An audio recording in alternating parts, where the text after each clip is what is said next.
तो अभी ये जो हमारे भाई साहब हैं ये इसको ट्रिमर हेड लगवा रहे हैं। ट्रिमर हेड मतलब जो भी हमारा 3 टीथ ब्लेड है, 80 टीथ ब्लेड है और नायलॉन कटर है, वो अलग अलग अटैचमेंट आपको लगवा के दिखाएंगे। तो पहले क्या लगवाएंगे? Nylon cutter. मतलब कोई भी खरपतवार ऊपर के ऊपर कट करना है, या किसी के पास कोई लॉन है, कोई कॉलेज वाला लॉन के लिए ले रहा है, कोई बड़ा बंगला किसके पास है, तो ये नायलॉन कटर उनके लिए अच्छा यूज़ होता है। और किसानों के लिए क्या है कि जहाँ पे भी आपका मतलब जो बांध बोलते हैं 2 किसानों की, वहाँ पे खरपतवार बढ़ जाती है, वहाँ पे ये काम में आता है। आपने बाकी कई वीडियो में देखा होगा कि जो नायलॉन कटर आता है वो प्लास्टिक का आता है, तो वो टूट जाता था और उसमें नायलॉन वायर लगवाना इतना अच्छा नहीं रहता था। तो इसके लिए हमने वहाँ मीटर का लाया है। अभी ये लॉकिंग कर रहा है, देखो मेटल काय ये पूर्ण मीटरचं आहे। हे प्लॅस्टिकचं यायचं आधी, आणि त्याच्यात एक स्प्रिंग टेन्शन होतं, त्याच्यामुळे मग ते लावणं कठीण जायचं। तर हे साधं आहे, नुसतं लावा, थ्रेड त्याला दिले। हाँ ते स्प्रिंग टेंशन इतना सोपं नहीं, मतलब वहाँ पे वो स्प्रिंग बराबर एडजस्ट होगा तभी वो पैक होगा। तो बहुत सारे किसानों को उसमें दिक्कत आ रही थी, तो वो हमने बंद कर दिया। अभी जो भी आता है वो यही आता है। इसको थ्रेड उल्टे है, क्योंकि वो जो घूमेगा ना तब ढीला नहीं होना चाहिए, इसके लिए इसको थ्रेड उल्टा दिया हुआ है।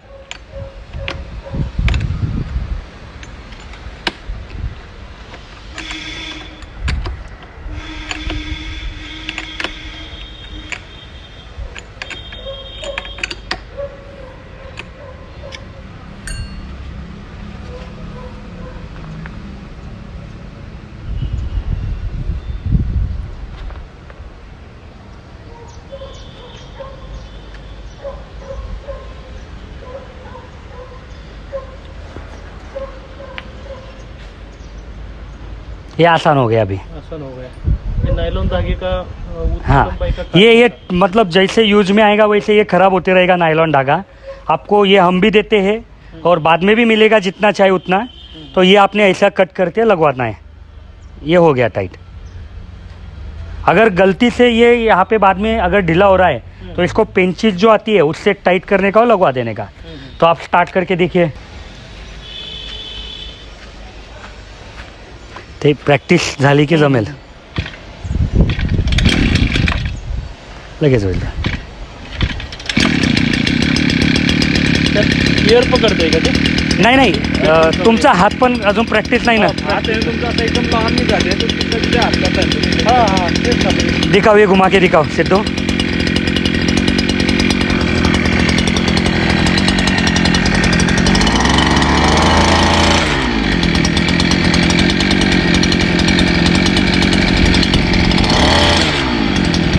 व्हायब्रेशन येतंय ना, आवाज येतोय म्हणजे काही चुकलंय तिथे, तो लगेच बघतोय काय झालं।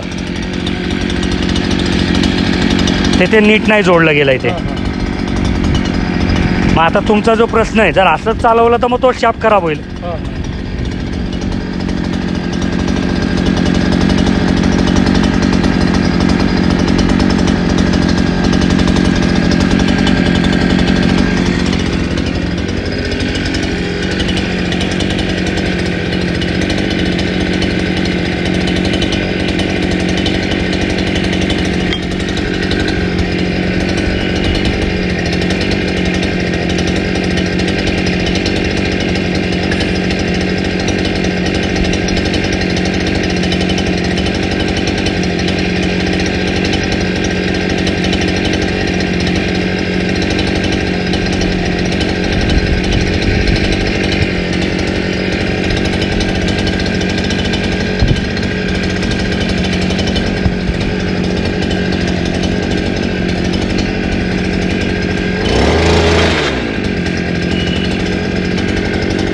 तो नीट नाही जोडला गेला आहे। लगेच 1 मिनिटात आपण जर त्याला असंच चालवलं तर मग त्रास होईल।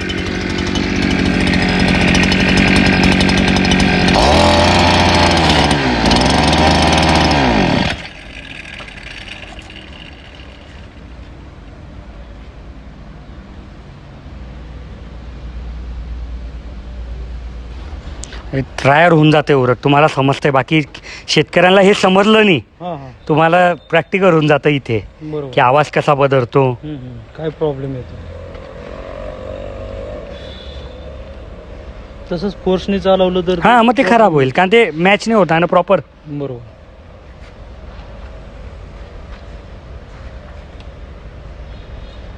त्याला व्यवस्थित लॉकिंग आली ना मग काही टेन्शन नाही. आणि मुळात काय आहे, तुम्ही इतक्या वेळा त्याला काढ करत नाही. तुम्ही एकदा रेक लावलं की किमान 4 दिवस 8 दिवस चालतंय ते.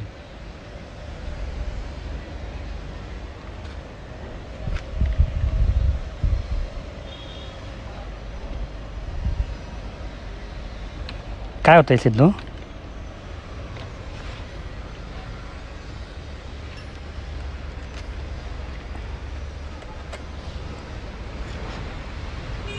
ते इंजिन जसं गरम होईल ना अजून तसं स्मूथ होईल. ते अजून नवं कोर आपण कसं नवी गाडी घेतली की खूप वेळ म्हणजे कॉम्प्रेशन कडक असते. हां अजून चालवून मग ते एकदा सर्व सर्क्युलेशन झालं की सोपं होतं.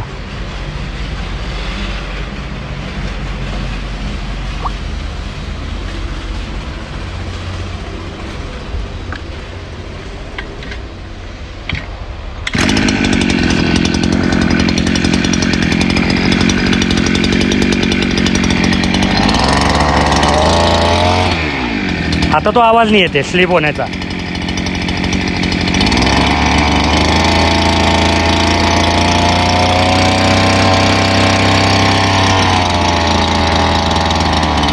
सिद्धू हे गवत निघेल का तिच्याने का नाही. मग काढ घे.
तो जब तक ये पैकिंग कर रहे हैं तब तक मैं ये भैया को पूछूंगा कि आपने इसको पीठ पे लेके अभी चला के देखा, तो आपके अनुभव क्या है? मतलब जो सवाल पहले थे उसके अनुसार अभी आपकी राय क्या है कि इससे काम करना आसान होगा या नहीं होगा? नहीं, पीठ पे जो मशीन है ना वो आसान है, इजी जाता है बराबर। और ये हैंडल जो साइड वाला है उसमें साइड दिक्कत वाला है। रहता है, जो वो दांडा है आगे जो का, fixed उसको shaft जो वाला। हाँ फिक्स शाफ्ट वाला जो है अटैच हुआ इंजन, वो भारी पड़ता है, ये घुमाने बराबर। के लिए भारी पड़ता है।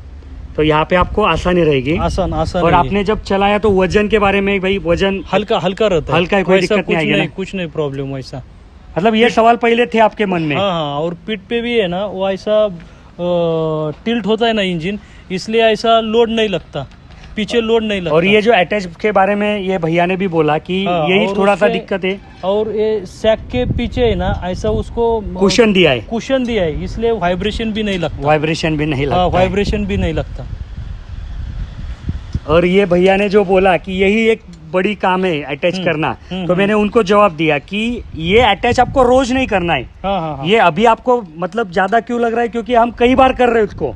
ना ऐसा ये अटैचमेंट करते समय ना, जब अपन वीडियो देखते हैं ना तो उसमें भी आपको मालूम हो जाता है सब पूरा कैसा करना पड़ता है वो। अभी देखिए पूरा ये डिटेल में 3 कर ब्रेड सकते हो। लगवा के दिखा रहे हैं आपको। जो भी मैंने बोला कि जो भी आपका पतली क्रॉप है तो वो इससे निकल जाएगा। मतलब हाँ। कोई भी आपका सोयाबीन है अच्छा। या गेहूं है हाँ। तो वो इससे निकल जाएगा, हार्वेस्ट होगा, इससे वो फसल काटी जाएगी।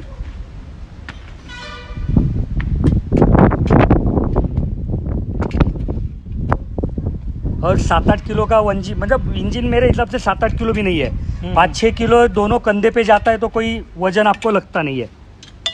नहीं है 7-8, कम ही है। कमी है। और ये वीडर के बारे में आपको कैसे लगा? कौन सा? सब थोड़ा सा वहाँ पे अपन ने क्या किया, पहले वीडर चला लिया, ट्रिलर चला लिया। पहले वीडर चलाते तो और काम आसान रहता। तो ये आपको घुमा के अभी मैं दिखाता हूँ, क्योंकि हार्वेस्ट तो कुछ कर नहीं पाएंगे, वो नीचे का सामान निकालो, घूमेगा तो दिक्कत हो जाएगा। तो जमीन में खड़वा नहीं ना ज्यादा। हाँ, वो इसीलिए पत्थर है वैसा- उधर हाँ, काफी। जंप मार रहा है, नहीं तो ऐसा सीधा मिट्टी का जमीन रहेगा। हाँ, लगवा तो के वो- दिखाओ ना। मतलब जमीन इसको हम पकड़ पैडी के हार्वेस्टर चलेगा। बोलते हैं। हाँ? ये जो पतला है ना, ये जो प्लेट है, हाँ प्लेट है। हाँ, ये पैडी हार्वेस्टर है कि भाई इसके जो भी आप फसल काटेंगे ना, हाँ, वो उस पे गिरेगी और वहां से फिर आप बाजू में रखेंगे उसको। ओके।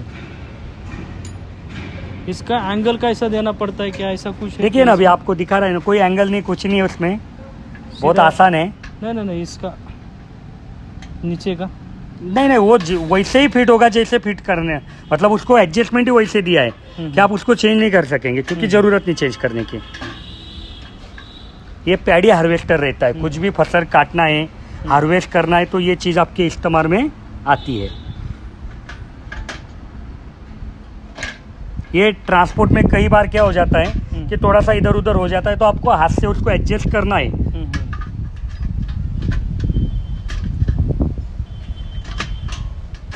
अभी वो 2 नट सिर्फ टाइट करना है आपको।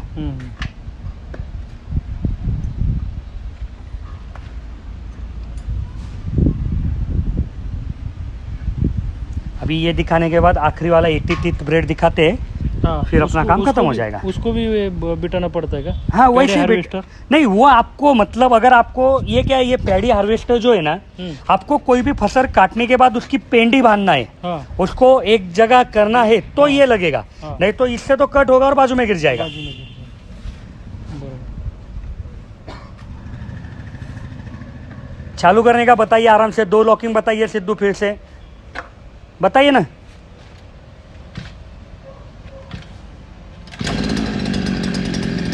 अभी घुमा के दिखाइए हमको ये, क्योंकि यहाँ पे अभी काटने लायक कुछ है नहीं हमारे पास। ठीक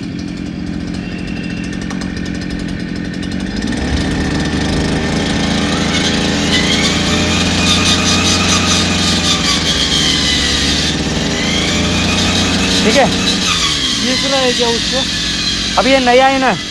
नहीं, वॉशर नहीं डाला होगा ये। 1 मिनट सिद्धू, उसको लग रहा है अंदर क्या ऐसे आवाज आएगा? नवीन स्टार्ट झाला। हाँ, नया है इसके लिए। झटका भेटता है थोड़ा। नहीं, वॉशर नहीं, वो उसका है।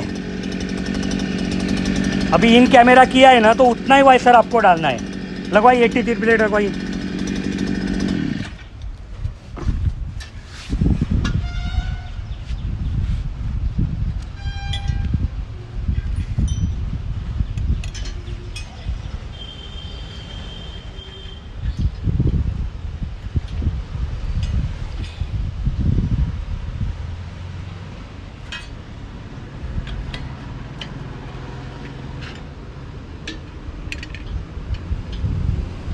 बहुत आसान है, एक बार आपके समझ में आ गया ना पूरी खोर फिटिंग आप खुद कर पाएंगे।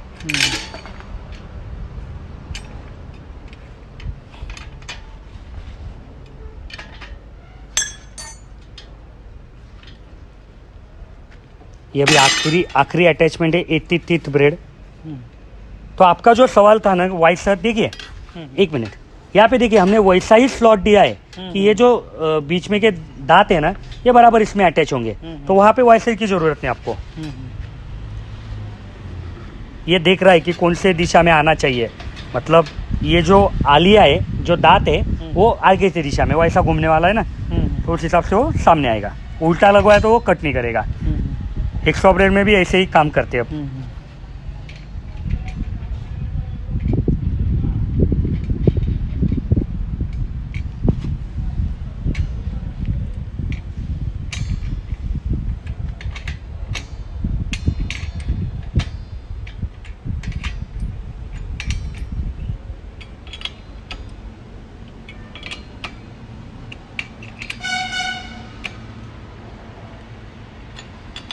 इसको भी उल्टा थ्रेड दिया है, जिस दिशा में घूमेगा उससे उल्टा काम करेगा।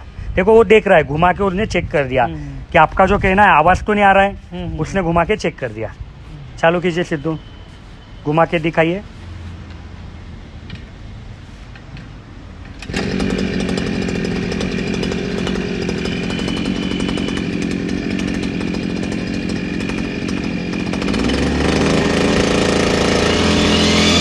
एक आरपीएम ज़्यादा है ना, 6000 7000 आरपीएम है, तो आवाज़ तो आएगा। लेकिन जब आप फसर काट रहे हैं ना तो उसको बीच बीच में दिक्कतें आती है, तो